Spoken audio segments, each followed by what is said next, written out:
Hello दोस्तों, मैं श्री कुमार यादव अपने YouTube चैनल पर आपका स्वागत करता हूं।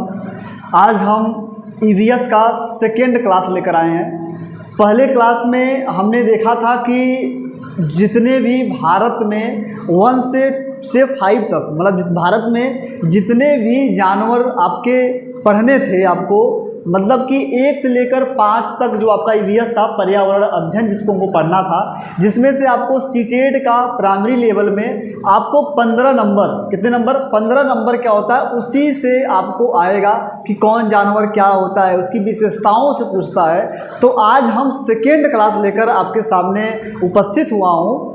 पर हम आज देखेंगे कि भारत में पक्षियों की विशेषता देखेंगे कि कौन सी पक्षी की विशेषता क्या है, कौन से पक्षी क्या करता है, कैसे अपनी वो उसकी रहन सहन होता है। तो चलेंगे हम लोग देखेंगे पक्षियों के बारे में। तो पहली पक्षी आप देखेंगे यहाँ पर लिखा गया है चील, गिद्ध और बाज। इसकी विशेषता पढ़ेंगे हम लोग, चील की, गिद्ध की और बाज की विशेषता पढ़ेंगे। थोड़ा सा हम स्लाइड से बाहर जाएंगे, हम लोग स्लाइड से बाहर पढ़ेंगे और स्लाइड को देखेंगे, ठीक है। चलेंगे। आई होप आपको अगर हमारी वीडियो अच्छी लगे तो हमारे चैनल पर नए हो तो हमारे चैनल को जरूर सब्सक्राइब करें और अपने दोस्तों के साथ शेयर करें। चलेंगे, स्टार्ट करेंगे। देखेंगे ये क्या है आपका, ये चील है, ये गिद्ध है और ये क्या है आपका बाज है। ये क्या है, बाज है।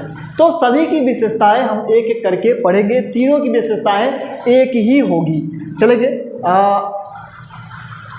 विशेषता है आपका, यहाँ लिखा गया है, देखेंगे लिखा गया है कि यह पक्षी मनुष्य से 4 गुना अधिक दूर से किसी वस्तु को देखने में सक्षम होते हैं। दूसरा क्या होगा, यह पक्षी पेड़ या वृक्ष पर सबसे ऊपरी घोंसला बनाता है, सबसे ऊपरी वाले टहनी पे क्या होगा, घोंसला बनाता है। चलेंगे अगला देखेंगे। अगला देखेंगे एपीकल्चर, मधुमक्खी पालन। क्या देखेंगे, मधुमक्खी पालन। अगर पूछा जाए मधुमक्खी का पालन किसके अंतर्गत करते हैं, तो एपीकल्चर के अंतर्गत करते हैं। किसके अंतर्गत करते हैं, एपीकल्चर के अंतर्गत करते हैं। तो देखेंगे यहाँ पर है, ये खेतों में आपके सारी चीज़ें क्या होती हैं, इसमें बॉक्स में शहद डालते हैं, सॉरी इस बॉक्स में क्या करते हैं, शक्कर जिसे हम लोग बोलते हैं, ग्लूकोज जिसे हम लोग बोलते हैं, शुगर, इसमें डालेंगे। क्या करते हैं सभी मधुमक्खी क्या करेंगी, आकर यहाँ बैठती हैं और छत्ते बनाती हैं, जिससे हम लोग शहद प्राप्त करते हैं, हनी प्राप्त करते हैं। चलेंगे थोड़ा सा मधुमक्खी के बारे में हम लोग पढ़ते हैं।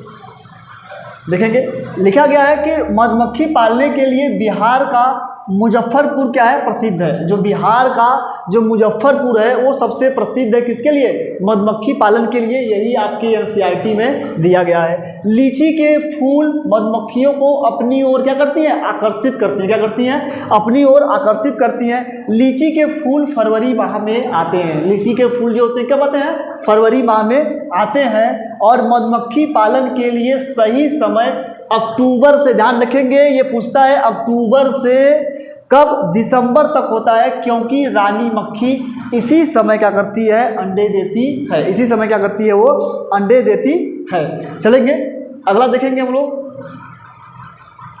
अगला देखेंगे कि कह रहा है, देखेंगे कि मधुमक्खी पालने के लिए लकड़ी का बॉक्स, चीनी के घोल, अभी बताएं चीनी के घोल आवश्यकता होती है। बॉक्स में एक रानी मधुमक्खी तथा अन्य श्रमिक मक्खी तथा कुछ नर मक्खी क्या करते हैं, तो होती हैं। तो ध्यान रखेंगे रानी मक्खी सिर्फ क्या करेगी, उसमें रहेगी, उससे श्रमिक मक्खी जो होंगे वो क्या करेंगे, शहद इकट्ठा करेंगे। ये सारी चीज़ें होती है। देखेंगे नर मक्खियों की कोई विशेष भूमिका नहीं होती है। जो नर मक्खी होते हैं वो क्या होते हैं, कोई इसकी विशेष भूमिका नहीं होती है। तो श्रमिक मक्खी शहद को लाने का काम करती है। क्या करती है, शहद लाने का काम करती है। मक्खी को जैसे ही पराग रस होता है तो वह नृत्य करती है और अपने साथियों को बुलाने लगती है। मतलब की बात कर रहा है कि जब क्या होता है कि जब श्रमिक जो होते हैं वो जब शहद लाने का कार्य करते हैं तो क्या करते हैं, जो मक्खी जैसे ही पराग कण पाता है तो क्या करता है, नाचने लगता है और उसमें से एक ऐसे वेव, ऐसे तरंग निकालता है जिससे अन्य मक्खियाँ क्या करती हैं, आ जाती हैं और अपने साथियों को बुलाने के लिए क्या करती है, वो बुलाता है। देखेंगे मधुमक्खी के डंक में कौन सा अम्ल होता है, फार्मिक अम्ल होता है। मधुमक्खी के डंक में कौन सा होता है, फार्मिक अम्ल होता है। चलेंगे अगला देखेंगे।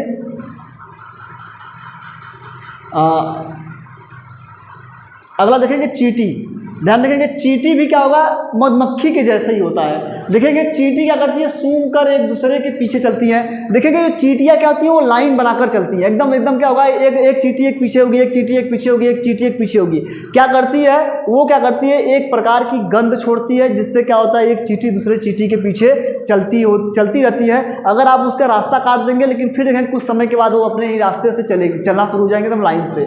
तो चींटियाँ मिलजुल कर समूह में रहती हैं और इनका इनकम का काम बटा होता है। सबका काम क्या होता है, बटा होता है कि कौन सा चींटी कौन सा काम करेगा, कौन सी चींटी कौन सी काम करेगा, ये सभी क्या होते हैं, बटे होते हैं। देखेंगे कि रानी चींटी अंडे देती है, सिपाही चींटी बिल की सुरक्षा करते हैं, काम वाली चींटी भोजन ढूंढकर लाती है, दीमक और ततैया भी क्या करते हैं, समूह में रहते हैं। देखेंगे दीमक और जो ततैया होते हैं भी क्या करते हैं, समूह में रहते हैं। कल हमने पढ़ा था कि जो दीमक और क्या होते हैं, ततैया तो वो क्या होते हैं, कीट में नहीं आते हैं। इस बात को ध्यान रखिएगा आप लोग। चलेंगे आगे देखते हैं। आगे देखेंगे गाय। देखेंगे गाय क्या है, गाय क्या है, देखेंगे गाय जो है, सॉरी गाय क्या है, एक जानवर है, यहाँ पर लग गया है अलग गलती से, तो गाय के बारे में थोड़ा पढ़ते हैं। देखेंगे कि गाय क्या है, गाय के दांत क्या होते हैं, छोटे और नुकीले होते हैं, इसे काटने के लिए होते हैं। पीछे के दांत क्या होते हैं, चपटे जो होते हैं चबाने के लिए होते हैं। ठीक है। कुत्ता देखेंगे, कुत्ता देखेंगे नुकीली दांत मांस फाड़ने के काम आते हैं, किसके, कुत्ते और दांत के, जिसे हम लोग बोलते हैं केनाइन। क्या बोलते हैं, केनाइन बोलते हैं। केनाइन क्या होता है, चीरने फाड़ने का काम करता है। चलेंगे आगे देखते हैं। गिलहरी। गिलहरी क्या होता है, दांत हमेशा बढ़ते रहते हैं। गिलहरी क्या होते हैं, दांत हमेशा बढ़ते रहते हैं। क्यों वो बढ़ते रहते हैं, गिलहरी और चूहा के जो दांत होते हैं वो बिल्कुल बढ़ते हैं, क्योंकि वो क्या करते हैं, काटने, चीरने और फाड़ने का काम करते हैं। देखेंगे दांत हमेशा क्या बढ़ते रहते हैं। जैसे मच्छर, मच्छर क्या होता है, मच्छर के पैरों की गंध और शरीर की गर्मी से हमें ढूंढ लेते हैं। क्या करते हैं, ढूंढ लेते हैं। तो जैसे कि जो मच्छर होता है वो क्या करता है कि आप कहीं भी बैठे रहेंगे तो आपके दुर्गंध से क्या होगा कि वो आपके पास आ जाएंगे, आपकी गर्मी से पता कर लेंगे कि कहाँ पर मनुष्य बैठा है या कौन सा जानवर कहाँ बैठा है, उस पर बैठ कर अपने भोजन का क्या करेंगे, पोषण करेंगे। ठीक है। चलेंगे देखेंगे पक्षियों द्वारा बनाए जाने वाले घोंसले। ये देखेंगे यहाँ से पक्षियाँ आपकी स्टार्ट हो जाएंगी। ठीक है, यहाँ से क्या होगा, पक्षियाँ आपकी स्टार्ट हो जाएंगी। चलेंगे हम लोग पढ़ेंगे पक्षियों के घोंसले देखेंगे। पक्षियों द्वारा बनाए जाने वाले घोंसले, बर्ड। ये क्या होता है, ये पत्थरों के बीच एक मुलायम, ये कौन सी चींटी है, कलचीड़ी। ध्यान रखेंगे इंडियन रॉबिन जो होती है आपकी वो कलचीड़ी होती है। ये देखेंगे कि यहाँ पर ये फिगर है, ये ऐसे इस प्रकार से क्या करता है, यह बनाती है। आपको ध्यान रखना है कि यह क्या करता है, पत्थरों के बीच एक मुलायम क्या करती है, घोंसला बनाता है। जैसे टहनी, जड़ें, ऊन और बाल क्या करती हैं, रुई अपने घोंसले में लाकर रखती है। अगले देखेंगे फाख्ता पक्षी, जिसे हम लोग कहते हैं डब बर्ड। देखेंगे डब क्या होता है, एक साबुन होता है। डब बर्ड क्या होता है, साबुन होता है, ये लगाया नहीं जाएगा आपको। ये क्या होगा, ये पक्षी होती है। ये क्या होता है, ये पाख्ता जो पक्षी है इसे हम लोग डब बर्ड बोलते हैं। ये कहता है कैक्टस, कैक्टस के कांटों के बीच या मेहंदी मेड़ के अपना घोंसला बनाती है। देखेंगे कैक्टस है, इसके ही बीच क्या करती है, घोंसला बनाती है। ये देखिएगा कि आपकी ये क्या है, ये चींटी है, यही क्या, सॉरी ये आपकी पाख्ता पक्षी है। डब बर्ड यही है आपका। आई होप आपको ये बात समझ में आ रही होगी। चलेंगे देखेंगे गौरैया और कबूतर। गौरैया और कबूतर देखेंगे कि ये क्या है, गौरैया है और ये कबूतर है। दोनों के लगभग सेम ही काम होते हैं। हम लोग अलग अलग करके पढ़ेंगे। एक आपका क्या है, स्पैरो एंड द क्या था, पिजन बर्ड्स आपके पढ़ेंगे। देखेंगे यहाँ पर लिखा गया है आपका, देखेंगे गौरैया आमतौर पर घर के आसपास, गौरैया क्या होता है, आमतौर क्या होता है, घर के आसपास घोंसला बनाती है। कबूतर खंडरों और पुराने घरों में क्या करता है, घोंसला बनाता है। तो देखेंगे कि जो गौरैया होता है आप देखेंगे आमतौर पर क्या होता है, घरों पर ही बनाता है। लेकिन जब देख रहे हैं कि गौरैया इतनी तेज़ी से समाप्त हो रही हैं, गौरैया इतनी तेज़ी से समाप्त हो रही हैं, जिसके लिए विश्व गौरैया दिवस मनाया भी जा रहा है, जिससे बच्चों को जागरूक किया जाए और ये सारी चीज़ें क्या कर सके, आपको गौरैया क्या किया, बचाया सके। जिसमें आप देखेंगे कि हर बार हम लोग क्या करते हैं, गौरैया दिवस में कबूतर खंडहरों एवं पुराने घरों में क्या करते हैं, घोंसला बनाते हैं। चलेंगे आगे देखेंगे हम लोग। अगले देखेंगे दार्जिन चिड़िया। देखेंगे दार्जिन चिड़िया क्या होता है, ऐसे ही हम लोग दर्जिन चिड़िया बोलते हैं या टेलर बर्ड इसी को बोलते हैं। क्या बोलते हैं? Tailor bird. टेलर बर्ड क्या करती है, पत्तियों को सीलती है और नुकीली चोंच से सील कर बनाती है, इसलिए हम उसे क्या बोलते हैं? टेलर बर्ड बोलते हैं। लिखा गया है अपनी नुकीली चोंच से पत्तों में छेद कर या सी कर घोंसला बनाती है। देखेंगे यहाँ पर ये है आपका क्या है, टेलर बर्ड है, आप यहाँ पर लगाया गया है टेलर बर्ड, देख सकते हैं आप, ये टेलर बर्ड है आपका। चलेंगे अगला देखते हैं हम लोग, शक्कर खोरा पक्षी। देखेंगे शक्कर खोरा पक्षी जिसे हम लोग बोलते हैं पर्पल सनबर्ड्स। क्या बोलेंगे? पर्पल सनबर्ड्स आपका है। देखेंगे ये आपका पर्पल सनबर्ड्स है। यह एक पेड़ या झाड़ी की शाखा पर लटकते घोंसला बनाते हैं। इसमें रुई, सूखे पत्ते और कपड़े के चिथड़े होते हैं। कौन बनाता है? ये शक्कर खोआ पक्षी बनाता है। कौन बनाता है? शक्कर खोआ पक्षी बनाता है। चलेंगे आगे देखेंगे हम लोग, बीवर पक्षी। देखेंगे ये बार बार आपका आता है। बीवर पक्षी देखेंगे ये आपका, देखेंगे यहाँ पर है बीवर पक्षी, ये बीवर पक्षी आपका है। बीवर पक्षी क्या होता है? ये क्या करता है, बीवर पक्षी में जो नर पक्षी होता है वो घोंसला बनाता है तथा उसे मादा चुनती है। तो आपको बता दें कि जो बीवर पक्षी होता है, जो नर पक्षी होता है, वो क्या करेगा कि ये घोंसला नहीं बनेगा, 5 से 7 घोंसला बनाएगा और उसमें से मादा चुनेगी किसमें से हमें रहना है, तो मादा चुनकर उस घोंसले में रहना स्टार्ट करते हैं। ये इस बात को ध्यान रखिएगा। चलेंगे अगला देखेंगे, बगुला पक्षी। देखेंगे बगुला पक्षी क्या होता है? देखेंगे ये बगुला है, ये क्या है, भैंस के ऊपर बैठा है, जानवरों के ऊपर बैठा है। बगुला भैंस पर बैठकर उसके कीटों को खाता है। ये आपके डायरेक्ट एनसीईआरटी में ये बातें लिखी गई हैं, आप इस बात को ध्यान रखेंगे। भैंसों को कीड़ों से छुटकारा मिलता है और बगुलों को अपना भोजन मिलता है। इसी को हम लोग बोलते हैं परपोषी। क्या बोलते हैं? परपोषी जीव बोलते हैं। चलेंगे अगला देखेंगे हम लोग, अगला देखेंगे बसंत गौरी पक्षी। बसंत गौरी पक्षी देखेंगे, इसी को हम लोग बोलते हैं कठफोड़वा। कठफोड़वा देखेंगे ये क्या करता है कि ये क्या होता है कि तने में, पेड़ का जो स्टेम होता है, जो तना होता है, उसमें छेद कर देगा, उसमें छेद करके तब घोंसला बनाएगा। यही लिखा गया, पेड़ के तनों में गहरा छेद बनाकर अंडे देता है और पेड़ के तने में छिपे कीड़ों को ढूंढ कर खाता है। ये क्वेश्चन बार बार आया कि कौन सा ऐसा पक्षी है जो तनों में क्या करता है, छेद करता है और तनों में जो छिपे कीड़े होते हैं ढूंढ खाता है। कौन होता है? वो कठफोड़वा होता है या बसंत गौरी पक्षी होता है, उड़ पे आपका पैकर्स बर्ड होता है। चलेंगे अगला देखेंगे हम लोग, कौवा। देखेंगे कौवा, कौवा क्या करता है? जैसे कि हम लोग बत्तों पढ़े थे, क्या गिद्ध पढ़े थे, वो भी क्या करता है, अपने दूर दूर तक क्या अपने सबसे ऊपरी टहनियों पर बनाता था, कटीले तारों से, लोहे से क्या करता था, ये अपने क्या करता था, अपने घोंसले बनाता था। ये भी बनाएगा, इसी प्रकार से घोंसले बनाएगा। चलेंगे हम लोग पढ़ लेते हैं इसके बारे में। लिखा गया है कि यह अपना घोंसला, देखेंगे कि यह अपना घोंसला पेड़ की सबसे ऊंची डाली पर बनाता है। कौवे के घोंसले में लोहे के तार टहनियों होती हैं। कौवे के घोंसले में कोयल अंडे देते हैं। तो कोयल एक ऐसा पक्षी है जो क्या करता है, कभी घोंसला नहीं बनाता है, वह जाकर कौवे के घोंसले में अंडा दे देता है और जब कौवा जब कोयल के बच्चे जब बड़े होते हैं, वो खुद घोंसला छोड़कर या कौवे उसे मारकर भगा देते हैं। ठीक है, ये बात ध्यान रखेंगे।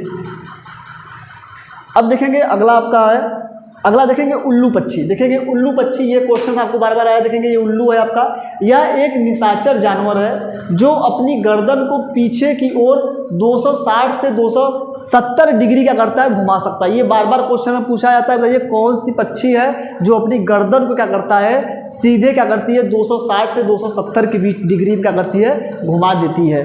चलेंगे आगे देखते हैं हम लोग, अगले देखेंगे मैना पक्षी। देखिए मैना पक्षी, ये बार बार पूछा होगा, आप मैना पक्षी को देखे होंगे। ये देखिएगा आपका, ये क्या है, मैना पक्षी, आप देखे होंगे, बार बार देखेंगे।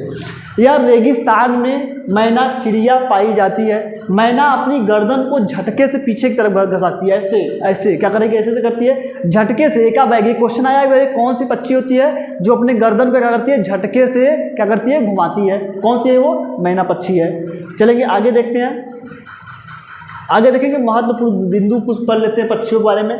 पक्षियों के पंख उड़ने, सर्दी गर्मी से बचने हेतु रूपांतरित होते हैं। पक्षियों की चोंच में दांत नहीं होते। पक्षियों के हृदय में 4 कोष्ठ होते हैं। 4 कोष्ठ में से कक्षक, 4 चैम्बर होते हैं इसमें। पक्षी केवल अंडे देने के लिए घोंसला बनाते हैं। यह अप्रैल महीने में ही बनाते हैं। कब बनाते हैं? अप्रैल महीने में। कब बनाते हैं? अप्रैल महीने में बनाते हैं। चलेंगे आगे देखते हैं। ये लिखेंगे पक्षियों की हड्डी खोखली होती है और उनमें हवा भरी होती है, इसलिए पक्षी क्या करती हैं, आसानी से उड़ सकती हैं। तो आपसे पूछ सकता है कि बताइए पक्षियों की जो हड्डियां होती हैं वो खोखली क्यों होती हैं? क्यों होती है? क्योंकि पक्षियां क्या सकती हैं, आसानी से उड़ सके, और इसके पक्षियों के जो हड्डियों में होता है वो क्या होता है, हवा भरी होती है।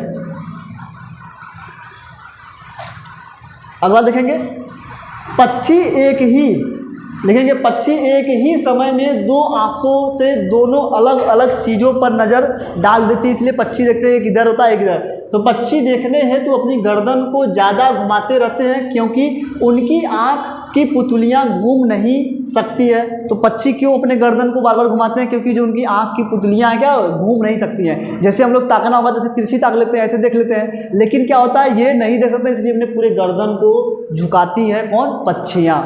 ठीक है, चील, बाज, गिद्ध हमसे 4 गुना ज़्यादा दूर तक देख सकते हैं, जो हमने पढ़ा है। अब देखेंगे कि रात में जागने वाले जानवर हर चीज़ को, ये बार बार क्वेश्चन आया है कि रात में जागने वाले जानवर हर चीज़ को सफ़ेद व काली ही देखते हैं। क्या देखते हैं? काली और सफ़ेद। मतलब ध्यान रखेंगे कि रात में जागने वाले सभी जानवर, चाहे पक्षी हों चाहे जानवर हों, वो सभी सिर्फ क्या देखेंगे, काला और क्या देखेंगे, सफ़ेद, ब्लैक एंड वाइट ही देखते हैं। आप मत सोचिएगा कि आप अलग अलग कलर पहन लेंगे तो आपको रात में वो अलग अलग दिखेगा, उसे सिर्फ क्या होगा, सफ़ेद और क्या दिखेगा, काला ही दिखेंगे आप। ठीक है, चलेंगे अगले देखेंगे पक्षियों की चोंच के बारे में थोड़ा पढ़ते हैं। पक्षियों की चोंच में देखेंगे बाज, चील और गिद्ध जैसे मांसाहारी पक्षियों की चोंच छोटी और हुक की तरह मुड़ी होती है। तो आपको बता दें कि जो इनकी से चोंच होती है वो क्या होती है, बराबर क्या होती है, बढ़ती रहती है। ये क्या करती है अपने, ये बहुत बुरी तरह से क्या करते हैं, अपने चोंच को निकालने के लिए क्या करते हैं, जाकर खुद जब इनकी जब चोंच पुरानी हो जाती है तो नई चोंच के लिए क्या करते हैं, ये जाकर किसी पत्थर या चट्टान में क्या करते हैं, इतना तेज मारते हैं कि अपने चोंच को ही तोड़ लेते हैं और कुछ दिन तक के लिए शांत बैठे रहेंगे और नए चोंच आ जाएंगे, जिससे क्या वो मांस को, जिससे जानवर को पकड़ने में, उसे अपना शिकार पकड़ने में क्या उसे आसानी हो सके। इसलिए ध्यान रखेंगे ये मुड़ी होती हैं जितने भी मांसाहारी होते हैं। उसके बाद देखेंगे तोते की घुमावदार चोंच जो फल कुतरने में क्या करती है, मदद करती है। ये देखेंगे आपका तोता है। ठीक है, चलेंगे अगला देखते हैं। अगला देखेंगे कबूतर, गौरैया आदि की चोंच छोटी होती है, चौड़ी और मजबूत होती है। जैसे चोंच अनाज के दाने को तोड़ने में सक्षम होती है। आप देखते होंगे जो गौरैया होती है वो क्या करती है, तुरंत टक टक टक टक मार कर क्या करती है, तब क्या करती है, दाने को तोड़ देती है। ठीक है, आई होप आपको ये बात समझ में आ रही होगी।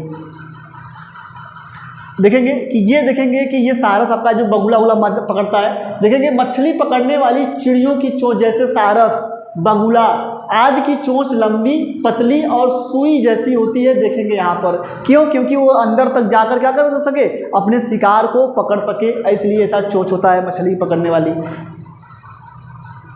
अगला देखेंगे कुछ पक्षियों की चोंच निस्पंदन प्रणाली होती है। निस्पंदन प्रणाली में होता है छानने का मतलब होता है कि जैसे आप देखेंगे कि कुछ ऐसे, जैसे बत्तख हो गया, बत्तख क्या करता है पानी में, आप देखेंगे बार बार अपने वो क्या करता है, अपने कीड़ों को पकड़ता है, ना कि वो पानी पीता है। वो क्या निस्पंदन करता है, जो उसे अच्छा लगेगा सिर्फ उसी को क्या करेगा, खाएगा और सब बाहर अपने आप छन कर चला जाएगा।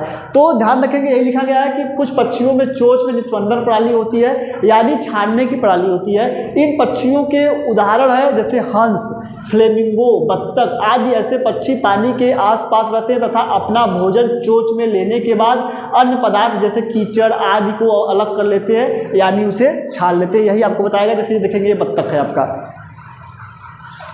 चलेंगे आगे देखते हैं। आगे देखेंगे पक्षियों के पंजे। ये ध्यान रखेंगे पक्षियों के पंजे में बार बार आपका आता है पक्षियों का पंजा। देखेंगे पक्षियों के पंजे हैं, पक्षियों के पंजे जैसे आकार होते हैं, तो आप इसे थोड़ा सा आकार को पहचानिएगा। पक्षियों के पंजे जैसे काम वैसे पंजे होते हैं। देखेंगे कि ये पंजा जो होता है पानी में तैरने के लिए काम होता है। ये क्या होता है, टहनियों को पकड़ने के लिए, जैसे तोता होता हो गए, गिलहरी हो गए, ये शिकार पकड़ने के लिए। जैसे बाज के हो गए, ये शिकार पकड़ने के लिए। जैसे उल्लू हो गए, ठीक है, ये पेड़ पर चढ़ने के लिए है, और ये क्या है, जमीन पर चढ़ने के लिए है। ये बात आप ध्यान रखेंगे, इसे पहचानते रहिएगा। कभी कभी फिगर दे देता है डायरेक्ट, आपके ये NCERT का ही कट पेस्ट है, ध्यान रखेंगे इस बात को। देखेंगे अब देखेंगे कि यहाँ लिखा गया है कि पानी में तैरने वाले पक्षी, ध्यान रखेंगे पानी में तैरने वाले पक्षियों के पंजे झिल्लीदार होते हैं और ये झिल्लीदार पैर तैरने के लिए उनकी मदद करती है। जैसे बत्तख, राजहंस, पेल्किन पक्षी क्या के पैर होते हैं। तो आप ध्यान रखेंगे, अभी आपको दिखाए हैं ऊपर, आप देखेंगे अगर ऊपर दिखाया जाए आपको पक्षी का पंजे, ये देखिएगा, ये जालीदार होता है जो पानी को ऐसे ऐसे करके हटाता है। ठीक है, चलेंगे आगे देखते हैं। आगे देखेंगे कि लिखा गया है कि जिन पंजों के आगे की तरफ पैर फैली 3 उंगलियों और एक पीछे उंगली होती हैं, ऐसे पंजे टहनी पर बैठने की मदद करती हैं। जैसे देखिएगा ये वाला है आपका, देखिएगा ये देखिएगा कि इसके 3 आगे हैं और एक पीछे है, ये टहनी पकड़ने का काम करता है। अगला देखेंगे कि आगे की ओर फैला पंजा नरम सतह पर चलने वाले मदद करता है। जैसे ह्यूरोन का। जिन पक्षियों की टांगें और पैरों की उंगलियां लंबी होती हैं, वे पक्षी पानी के किनारे वाली सतह पर अपनी आसानी से चल फिर लेते हैं और पानी में जाकर मछलियों का शिकार आसानी से कर लेते हैं। जैसे क्रेन सारस, देखेंगे ये आपका ये एग्जाम्पल है आपका, क्रेन सारस और बगुला आदि, ये आप देखेंगे जाकर आसानी से मछलियों को पकड़ सकते हैं। ठीक है, अगला देखेंगे कि ऐसे मजबूत पंजे जो थोड़ा मुड़ा होता है, देखेंगे ये आप लिखा गया है, आप देखेंगे मुड़ा होता है और तेज नाखूने वाला होता है, शिकार को पकड़ने में मदद करता है। जैसे चील, गिद्ध, उल्लू, अभी आपको बताया गया था।